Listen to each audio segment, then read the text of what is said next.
Back to the program. Your old pal, Justin Robert Young, joining you here on April 1st, 2024. Pisson de Avril. That's April Fish, which is the origin of this holiday. No, it's not lying. April Fool's kind of became rebranded as Liar's Day, but few know that April 1st originally was about little French children sticking paper fish on each other's backs. Could you imagine the world if that had been the tradition that carried on?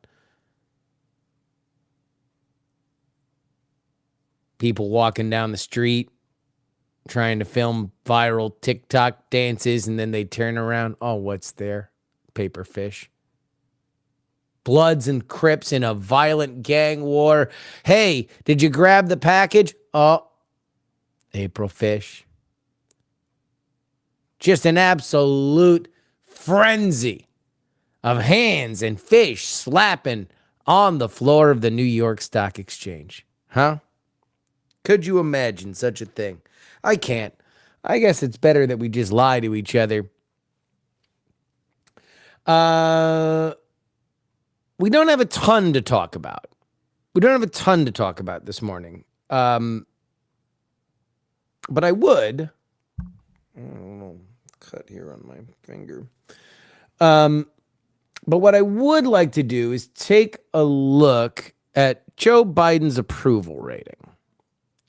Now I know what you're saying. Why do we care about Joe Biden's approval rating? Well, it takes, sometimes you gotta pay attention to this stuff. So,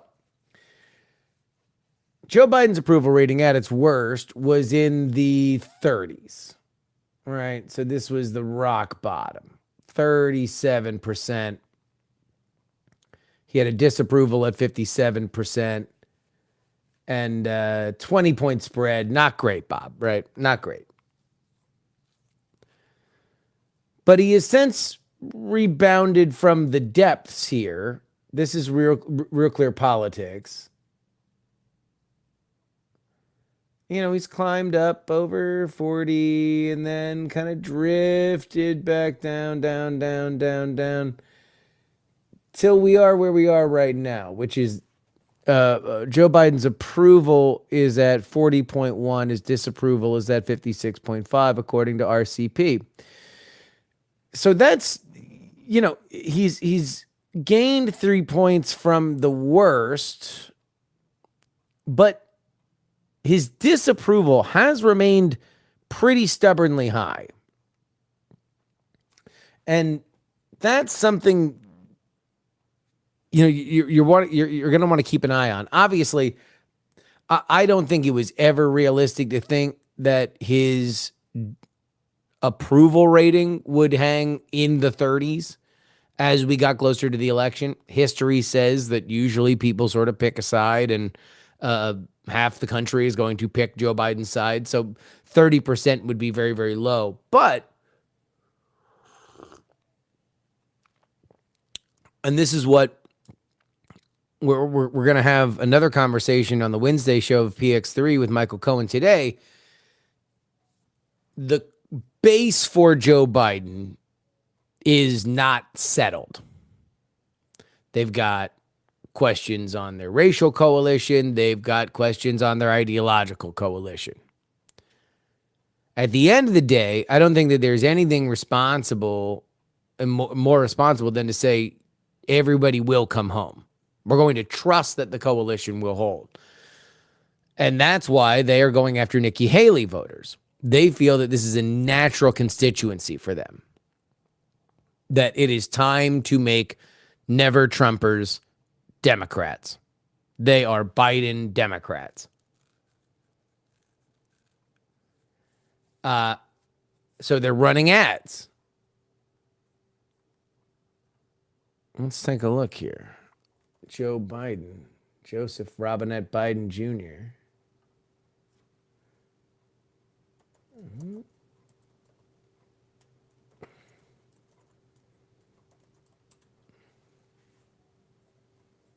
There we go. if you voted for Nikki Haley. Let's go ahead and play that right now.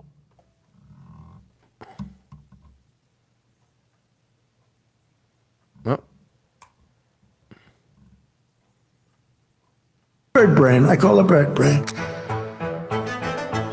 Nikki Haley has made an unholy alliance with rhinos, never Trumpers, Americans for no prosperity. She was sitting there like, she's gone crazy. She's a very angry person. she is not presidential timber. I don't need votes. We have all the votes we need. She's gone haywire. There aren't that many never Trumpers anymore. How do you bring these Nikki Haley voters back into the tent? I'm not sure we need too many. So there we go. That is a fairly naked appeal Bird brain. I call it. to the never Trump vote specifically. You know, like Nikki Haley is a name, but look how many times that they use the term. Let's go ahead and we're going to play it one more time. It's a 30-second ad. We're going to count how many times the phrase never Trump is brought up. Bird brain. I call it bird brain. Nikki Haley has made an unholy alliance with rhinos, never Trumpers, Americans One. for no prosperity. By the way, that is the Americans for Prosperity Foundation, the Coctopus that Donald Trump is making fun of. They're like, She's gone crazy. She's a very angry person. she is not presidential timber. I don't need votes. We have all the votes we need. She's gone haywire. There aren't that many never Trumpers anymore. How do you Two. bring these Nikki Haley voters back into the tent? I'm not sure we need too many. All right, two. So not as many as I thought. I thought we were going to get three.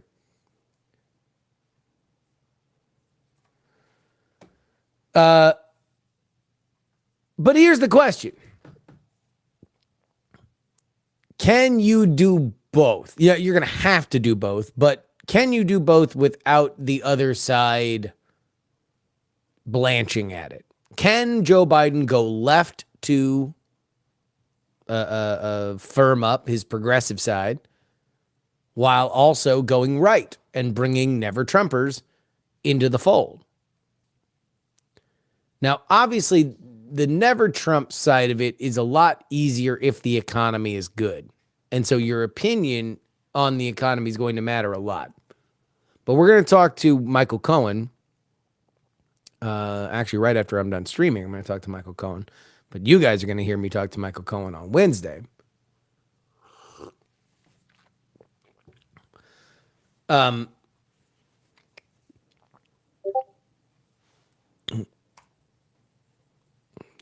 Silence that.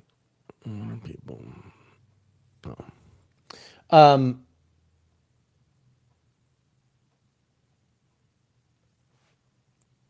But will they affect one another? And that's what I'm thinking about with like the disapproval rating. Because I do think that Joe Biden's approval rating is going to come up. But if it stays into the top, like into the high 50s, you know, where was Trump's? I would imagine Trump's was probably in a similar place.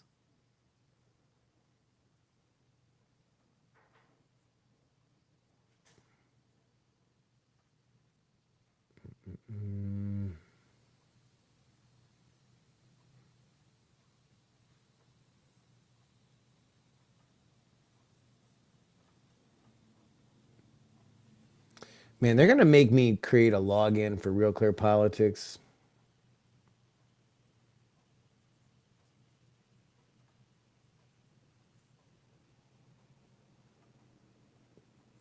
Where can I just find the old Trump? I don't even have a search. God, I hate this new website. I hate it.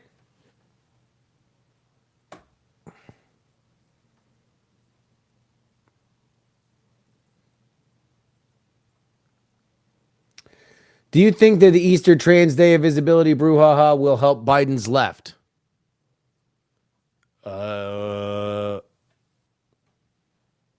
I don't think that this matters outside of Twitter. I don't think anybody gave a shit. I don't think that the most devout Easter person or the most visible trans person on the planet gave a shit about it outside of Twitter. This was some classic Twitter only drama.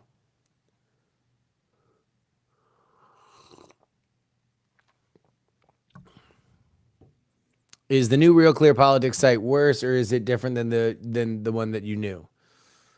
I would say both. Number one, I don't know the solutions for a janky website, so that's frustrating when all of your institutional knowledge is swept into the trash. And number two, I can't find a search tool, so I would say that it's a poorly designed website if I can't find it. And of course, trans people aren't on Twitter. Well, no, trans people are on Twitter, as are a lot of agitatable people on the right.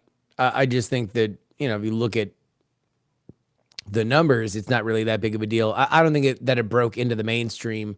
I didn't read a lot of mainstream coverage of it. It seemed like a specifically Twitter thing. But yeah, no, Twitter is where trans people and, super online righties go to fight.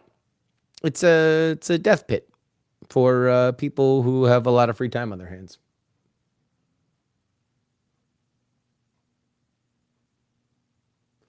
That's just the reality. Oh, okay. So if you are unaware, Trans Day of Visibility is March 31st. Easter this year fell on March 31st. And so the question then becomes, how does the White House commemorate these things? Because obviously these are political. When the White House is doing it, especially in an election year, you are signaling to your coalition. And so obviously Joe Biden has very much worked to being a trans ally. But also he is a devout Catholic who, celebrates Easter. So, instead of making a big deal about trans visibility on the Friday before, I guess that would have been Good Friday. So instead of making a big deal about it, oh, we're celebrating it on Monday or blah, blah, blah. Like they made it on Easter. And so, Twitter ensued.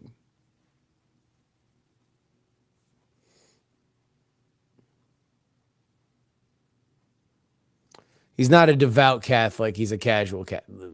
I don't know. That's how he describes himself. I don't get into judging other people's faiths. That man says he's a devout Catholic. He's a devout Catholic. I don't know. I'm not the Catholic police.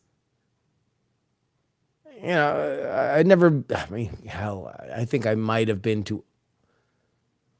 I went to a Catholic mass in Italy because I wanted to go to a Catholic mass in Italy. And then I don't think that I've been to a full Catholic mass for like a wedding or anything. But I'm not a Catholic myself.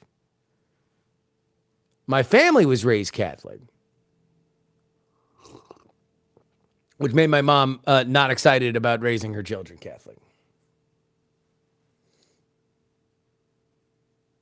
I did not smoke crack in the Vatican. No. Party poopers did not let me smoke crack in the Vatican. What are you going to do? Hey, I guess I did go to the Vatican. That dude's Catholic. The Pope. Vatican City's cool as shit, too. I loved Vatican City. It felt like a little medieval kind of village. It was awesome.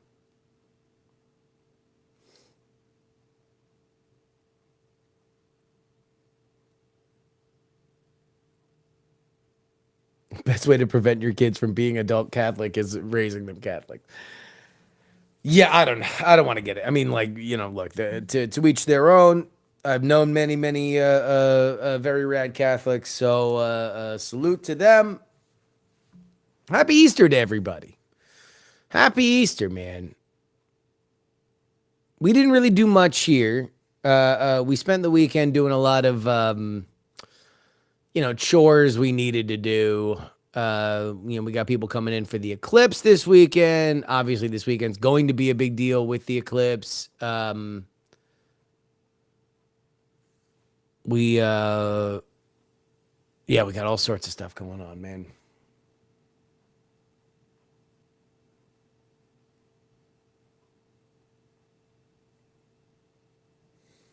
I like that the Pope called for peace in Gaza, exactly the person Jews and Muslims will listen to. Oh, good Lord. Like,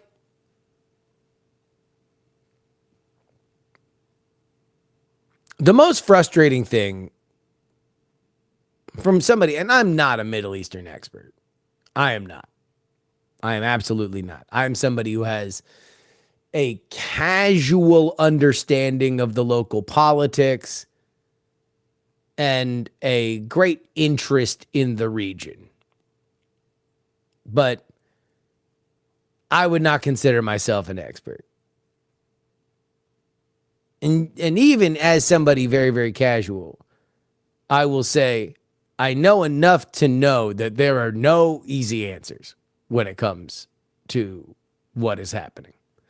Literally zero easy answers. And for everybody who wants to throw a bumper sticker out there, houseway is what I would ask. I would ask to anybody, well, you should just do this. All right, play it out. Play it out from where we are right now.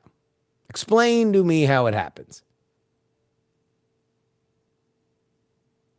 And I mean that from every side. Like, Netanyahu comes out today, says we're going to move a bunch of people out of Rafah, and then we're going to finish the job. They're going to try to kill Sinwar, the head of Hamas in Gaza. Okay. How are you going to get 1 million people out of Rafah? How are you going to get 1 million people out of Rafah and not also evacuate people that you want to kill? How? It's going to be pretty fucking hard. For folks who want everything to end. Cool. How? What do Israelis just go home? Hamas stays there? What happens to the hostages? When do the hostages come home?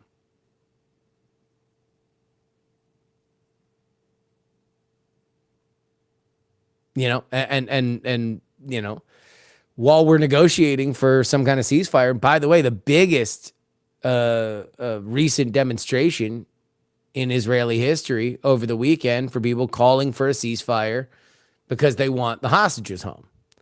Now, the big difference between the Israeli position, by and large, and the American progressive position is that a lot of the Israelis that want a ceasefire and the hostages brought home also then want the IDF to eradicate Hamas. Whereas a lot of the progressives are like, no, stop it now, and then don't do anything else. A little subtle difference.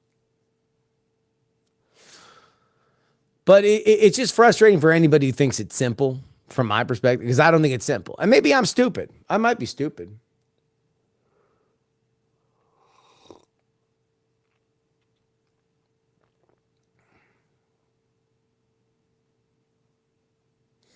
Get Saudi Arabia to pay for Gaza reconstruction instead of building a linear city in the desert.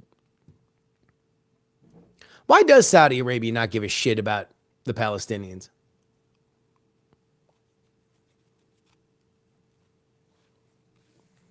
That's a question that people should ask. People should ask why. Why isn't there more aid coming in from Egypt? Egypt has a border with Gaza.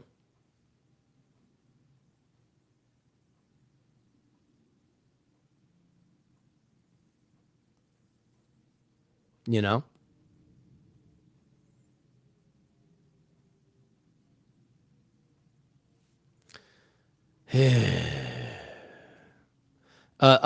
did very much enjoy. Oh, okay. You want to get into Justin complains about stuff corner?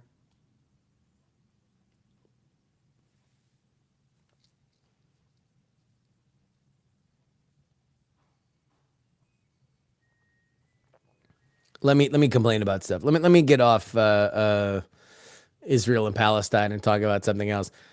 I am a podcaster.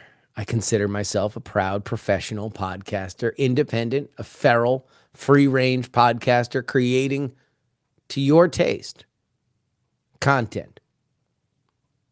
I do produced content like Raise the Dead and World's Greatest Con, Know a Little More. I do live to tape talk format content like PX3 or We're Not Wrong. I do comedy stuff like Great Night.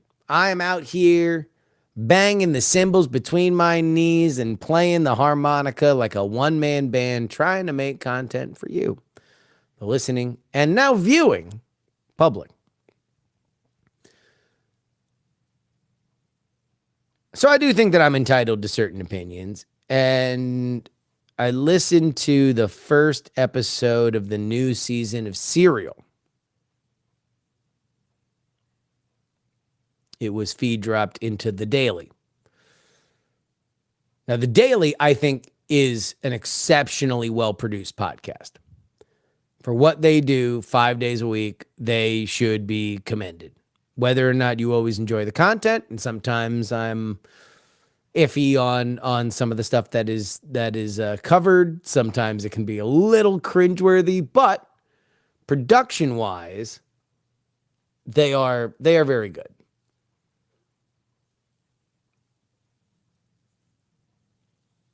Serial, I don't even know what to do with them anymore. I don't know. Because this new season is on Guantanamo Bay. And they did exceptional reporting on it, it seems. Interviewed former people that worked at Guantanamo Bay. They interviewed people that were prisoner at Guantanamo Bay. A lot of really interesting stuff. But their presentation is like, oof. And you want to know what? It's more popular than the stuff that I make. So I always have this gut reaction that whenever I'm criticizing something that's a lot more popular than anything that I've ever done, what I should spend more time doing is thinking about why it's popular and less time complaining about the things that I personally don't like about it. And so with that being said, throat clearing, I will just very quickly get out what I don't like about it. And it's the self-centered nature of it. Like, they went and interviewed. They're talking about something that's absolutely fascinating. The creation and extension of Guantanamo Bay, an extra legal place that is an icon of the war on terror, that you've had multiple presidents say that they were going to come in and shoot and shut down, but they haven't been able to. And the way that we get let in is like, hi, we're reporters. We wanted to report on Guantanamo Bay. And it's like, okay, I can understand that. I can empathize with that because I've been in that position as a reporter. But like, what'd you find? From the stuff what you found, you can't bring me in, tell me a story? Huh? Tell me a little story? Just a little story. I'm just a little bitty baby. I need a story before bedtime. I just want a story with characters and arcs. I want to know where somebody is at the beginning. You can start at the point where things are really tense. You can have them in a tense situation and they can say, hi, it's me. I bet you're wondering how I wound up here. Well, let me tell you. Or you can start at the beginning and say, oh, okay, well, this person did this person. I don't know. This is this American lifestyle. And obviously, look, again, Serial.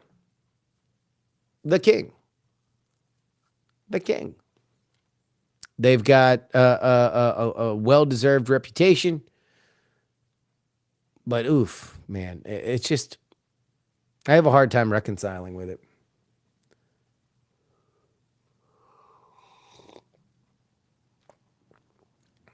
Harry Lee Smith. I'm not sure what you're complaining about. Okay, so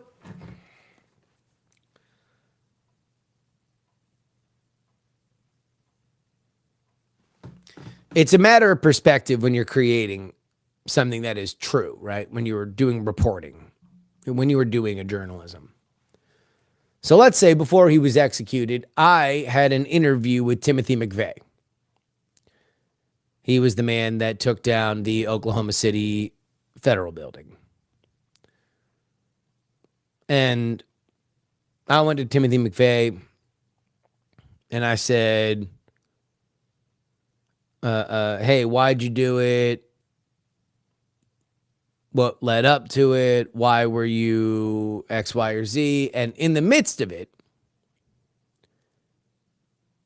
he tells me that there is somebody else who helped him that to this day we were not aware of. And he now, on death row, is going to reveal that. So let's say I'm writing a newspaper article. The newspaper article is going to be the first sentence. McVeigh says there's a third accomplice that is still at large. News up top. Now, a podcast is something that you want to sink a little bit more into. So maybe you begin your podcast with archival clips of the Oklahoma City bombing. And you specifically make sure that as we get through the montage that you hear, there are two suspects, Timothy McVeigh and Terry Nichols, right? You make sure that that happens. But you're setting this up. And then you go, like, hello, can you please say your name? I'm Timothy McVeigh, right? You do a little bit of that. Establish that we are now in a modern context. And he says, yeah, me and Terry didn't do it alone. Third man's still out there. I hope he always is. Boom. Now we're going. We're off to the races. Now, that's one way to do it. That's a very newsy way to do it. The way that This American Life and Serial have pioneered is to make it extraordinarily personal to the reporter. So that means that the beginning of the story is, I woke up. I had a bowl of cereal. I thought I was going to have a second bowl of cereal, but instead I only had one. I didn't have a full tank of gas in my car, so I went to the Circle K and I topped it off. I had to drive 45 minutes from my hotel to where I was going to meet McVeigh. But you just go ahead and put your... I had to go through security. Over years ago. Like, do you know what I'm saying? This is what I'm saying.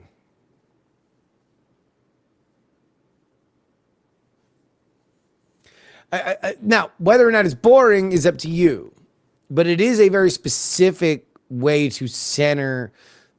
Anything that you do is an imposition on a reader or a listener's time. So you want to lead with things, especially in a world of infinite content. You want to lead with things that don't waste their time. William Shakespeare said, brevity is the soul of wit, which basically means don't waste my time. So, yeah, I mean, there was really good stuff in the first episode of Serial. I don't know if I'm going to listen to the rest of it because it's just, you know, if you just want to do a bunch of interviews, you might as well just do an interview series. Like, don't chop it up. Tell me something. If you interviewed all the people that were at Guantanamo Bay, you tell me you didn't find anything else that hasn't been reported?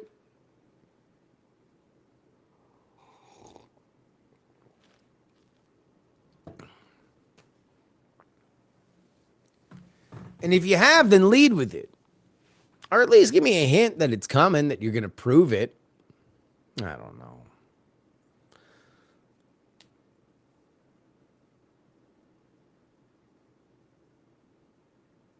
I don't like stupid, unimportant details, Dr. Chiron. Yeah, I mean, now the defense of that is that audio is a very, very tricky medium. There are things that you can write that aren't going to transfer into audio. And so part of the reason why people tend to take a more narrator first person style is because at the very least you can ground yourself in the idea of you being that person. You are seeing through their eyes. That's just one way to look at it. Also, oftentimes what would be considered as unimportant details can reinforce elements of your story. This is something we do a lot with World's Greatest Con, where Brian will tell a story from his personal life or his professional life or a cool thing that he knows. But those are never just random. They're never just like, and now Brian talks. They are always carefully put together so they either highlight or foreshadow a big part of this story.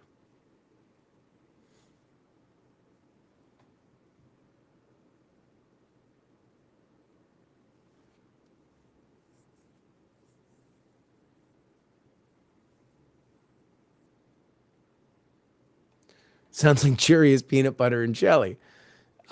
Look, again, I said from the very, very beginning that whenever anything's more popular than anything that I do, that I should spend more time thinking about why it's popular than complaining about it. But, it is. It is what it is. I would not deny that I am above the concept of venal jealousy.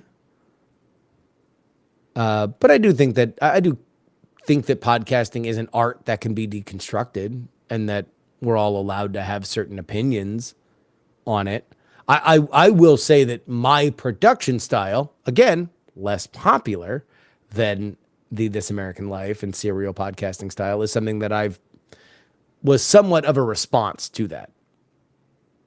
I wanted something a little bit more polished and a little bit more to the point, a little bit more news ordered.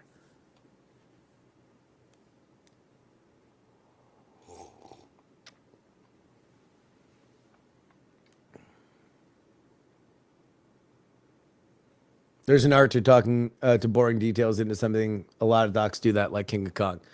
Number one, King of Kong is just fortunate to follow a cartoon character. I've said this in the past, but when I was a waiter in South Florida, Billy Mitchell in Broward County was like a well-known weird person that would come into restaurants before he had this documentary and the world knew him. He was an odd duck.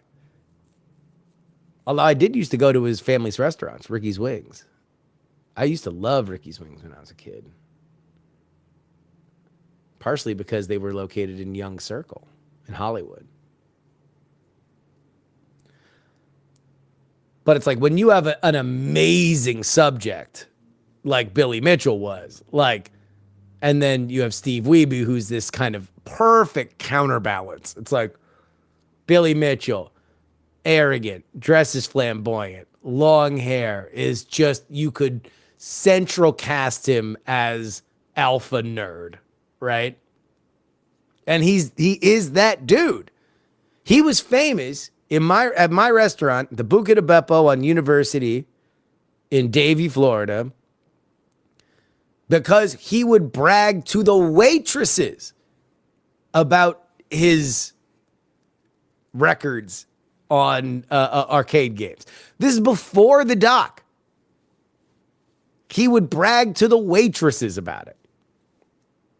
And it was just a known thing that he came in. Dr. Disrespect took his gimmick and ran with it. I mean, it was a little bit of gimmick infringement now, wasn't it? A little bit. I mean, no, Disrespect dialed it up. He went hard gimmick.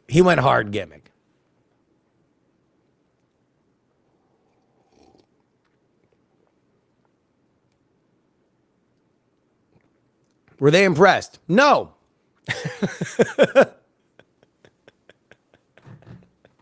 No, it turns out you couldn't impress a bunch of women in their 20s in the aughts by talking about your various classic arcade game records. No, not exactly a panty dropper, at least for our crew. At least for our crew. Maybe it works, down at Carrabba's, but not at the Buca de Beppo.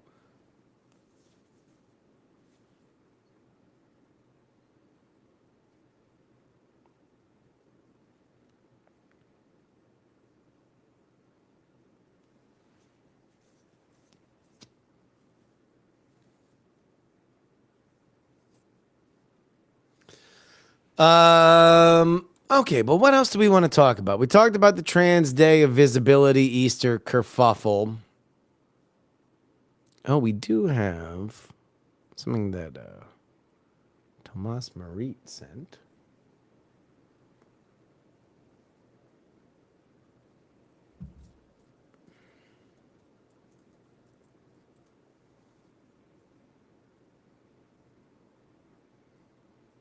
By the way, I will be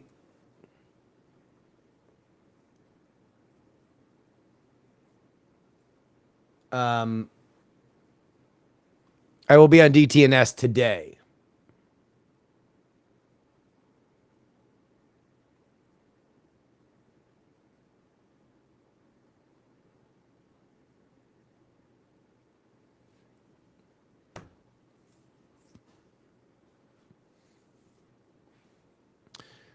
This from the Wall Street Journal. Early clues emerge on the Senate's plan for TikTok.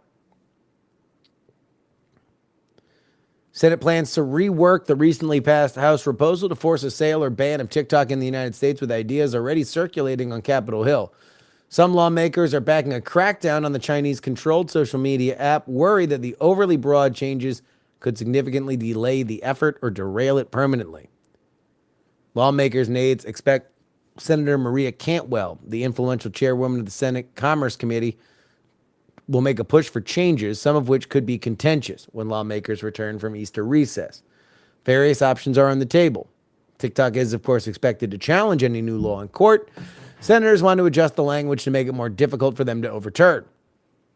Some have floated extending the amount of time Chinese parent company ByteDance would have to divest the U.S. operations due to the challenges of any deal, or broadening the bill to tackle other social media woes. Cantwell, a Washington Democrat, has kept her plans close to the vest, but the prospect of changes have prompted Republicans to warn that alterations to the bill, whose general thrust is popular on both sides of the aisle, could siphon support from the legislation. Says one of my senators, John Cornyn of Texas, the Senate should take up and pass the TikTok divestment bill ASAP.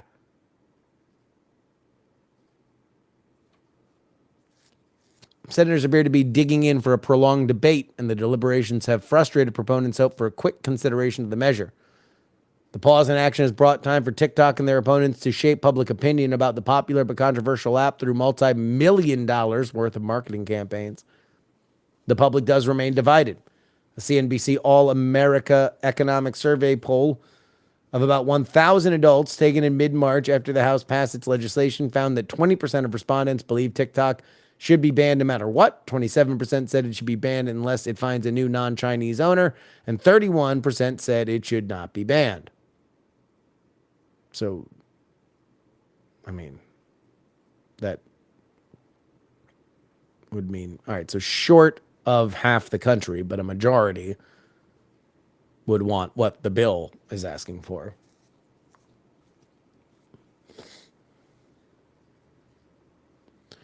The House's TikTok legislation passed overwhelmingly in early March, driven by long-held concerns and warnings from the intelligence community about the potential Chinese meddling and shaping of U.S. public opinion. Still, lawmakers of both parties are sensitive to the First Amendment issues of limiting speech. the creator economy spawned by the app, and millions of loyal TikTok users would be hurt by a shutdown. Speculation on the Senate's timing is all over the map. Cantwell wants to hold at least one hearing. Then leadership would have to decide whether to bring the potentially revised legislation to the floor for its own vote, which takes roughly a week of floor time, or tie it to must-pass legislation, such as the next authorization bill of the Federal Aviation Administration or the annual defense policy bill. Chuck Schumer is juggling other priorities, such as a stalled tax bill, and hasn't indicated his position on the bill. This is the key. The key. Any changes by the Senate would need to be approved by the House as well before going to President Biden, who said he supported the House bill. Cantwell last year worked on her own TikTok legislation, but the text was never finalized. The bill wasn't focused on a direct TikTok ban, instead seeking to give the Commerce Department power to address national security risks that arise with apps like TikTok without running afoul of the First Amendment. Some Republicans have expressed concern over previous bills aimed at TikTok that they deemed too broad, such as the Restrict Act from Intelligence Committee Chair Mark Warner and Senate Minority Whip John Thune, which gave the Commerce Department power to review certain businesses when they are connected to a foreign adversary of the U.S. and pose a risk. Some Republicans felt that it could give the administration of any president too much authority. One of the things that we have learned about tech legislation is that it needs to be narrow, said Marsha Blackburn. She and Senator Richard Blumenthal have asked the administration to declassify information provided to lawmakers in a closed-door briefing about the threat posed by TikTok so the public could see it. That would be very interesting. And you would wonder whether or not that would be one of the shoes to drop.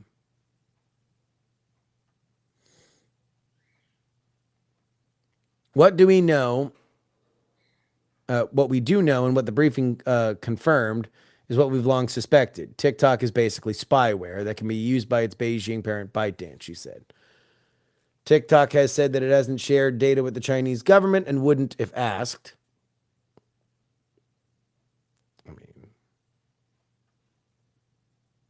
I mean, the Chinese government doesn't ask.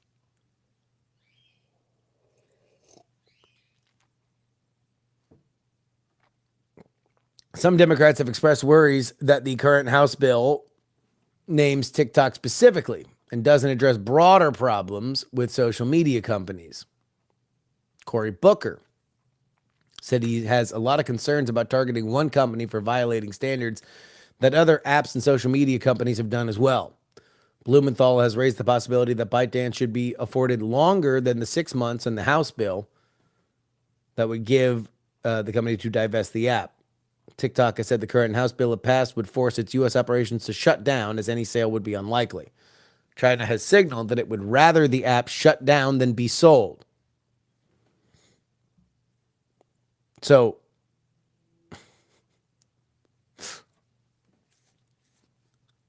I mean, the Chinese government does not have access to data, but it can dictate whether or not it's sold.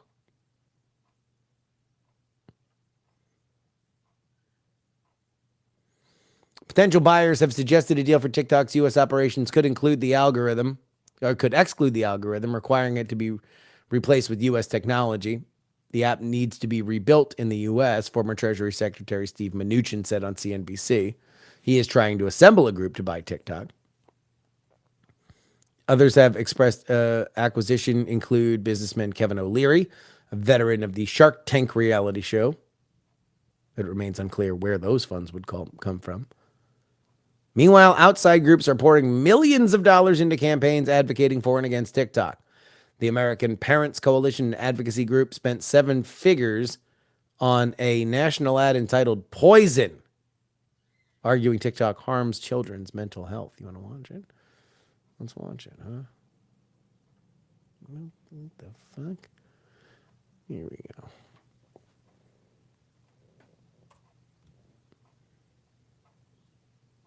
Chinese-owned TikTok is targeting America's youth. The social media platform is accused of using technology that experts say can harm the mental health of America's youth. 120 minutes. That's how long 41% of children in the U.S. spend on TikTok every day. 8 minutes. Time it takes to promote eating disorders. 2 minutes. To glorify self-harm. We can't go on like this. Stop the poison. Stop TikTok. Chinese. So there we go.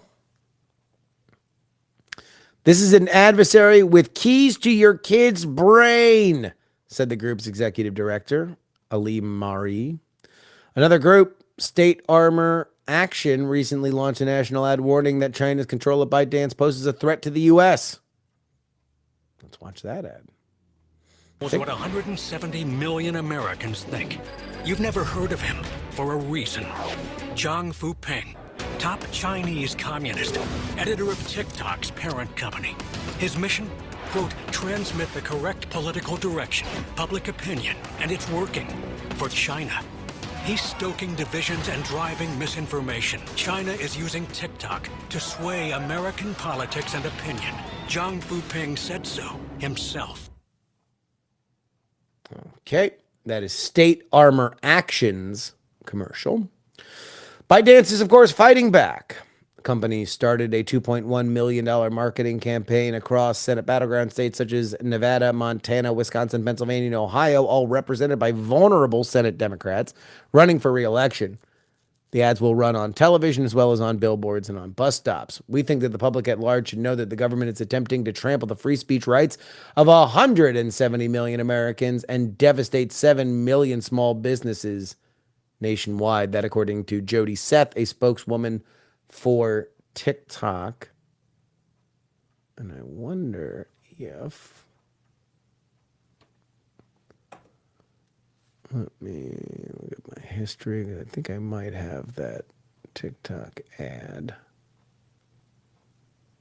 No.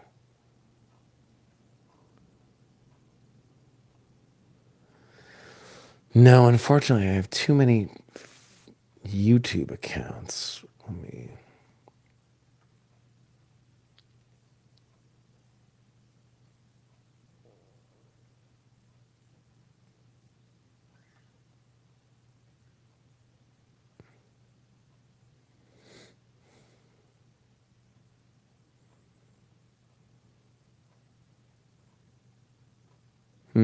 All right, I can't find it. But rest assured, the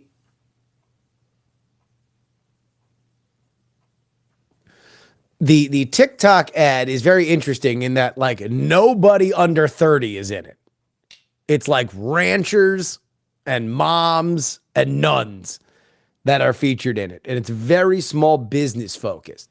It's very, even in that comment, it's like, oh, it's going to devastate 7 million small businesses, which essentially are anybody that's, you know, I guess I would be a small business on TikTok. I am not reliant on TikTok, but I am in the mix.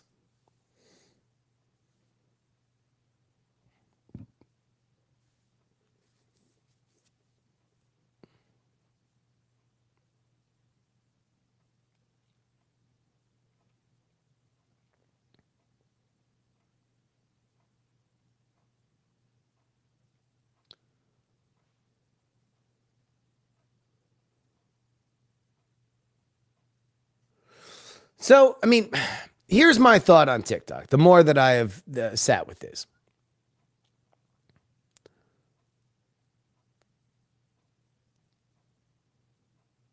I don't know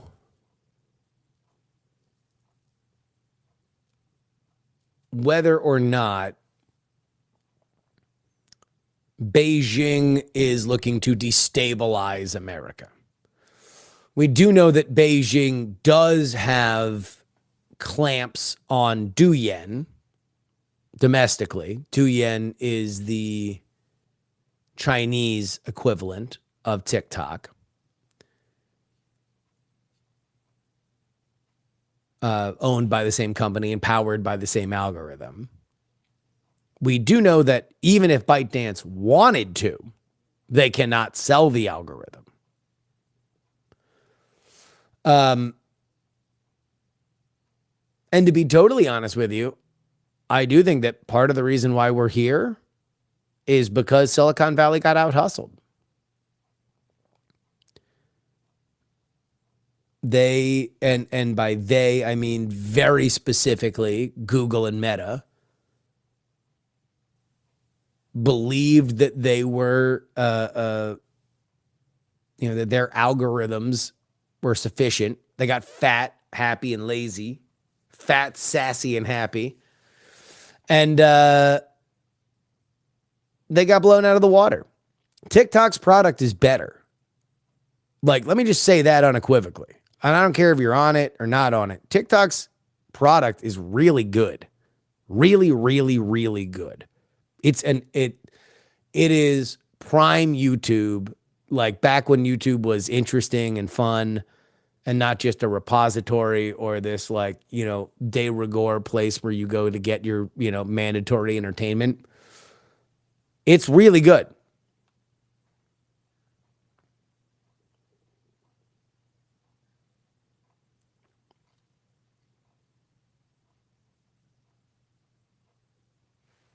My wife's entire online marketing for her gift shop revolves around using TikTok.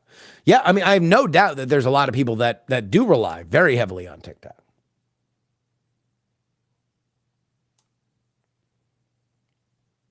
Oh, shit. We're bumping up against it. Okay, guys, that'll be it today. You'll be able to see me on DTNS live, and